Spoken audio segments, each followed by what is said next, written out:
In today's video, I'm going to teach you how to rename your Substack publication.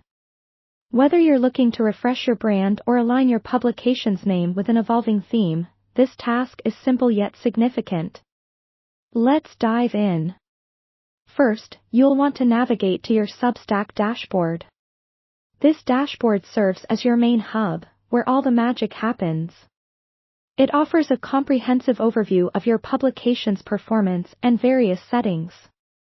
Once you arrive at this central point, a myriad of customization options will be at your fingertips, tailored to meet your specific needs. Once you're on the dashboard, cast your eyes to the top and click on Settings. This section is integral because it houses all the necessary tools for modifying your account and publication features. Upon clicking, you'll notice a variety of options on the left-hand panel. Our focus today is on the option labeled Website.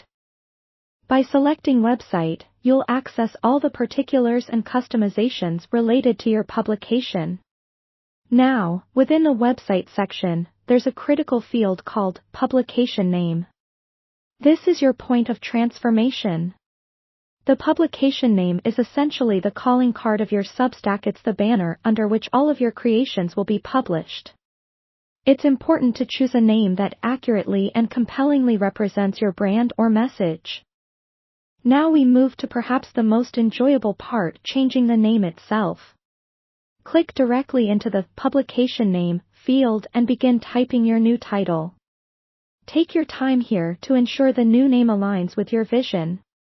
Aim for something that is both concise and impactful, avoiding overly complex or lengthy names that might be difficult for your audience to remember. Once you've settled on a new, fitting name, don't forget the final and crucial step: saving your changes. Typically, the Save button resides at the bottom of the page or the section you're working in. Click this button to ensure all your adjustments are immediately updated and reflected on your live site. Remember, this step is essential. Failing to save means that all your changes might not take effect, and you'd have to repeat the process. And there you have it.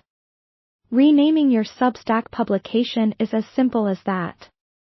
Consider this a fantastic opportunity to breathe new life into your work. So, select a name that you'll love and one that your readers will treasure and remember. I hope this guide has been helpful and that you're now feeling confident in making the changes you need. Thank you for watching, and happy publishing!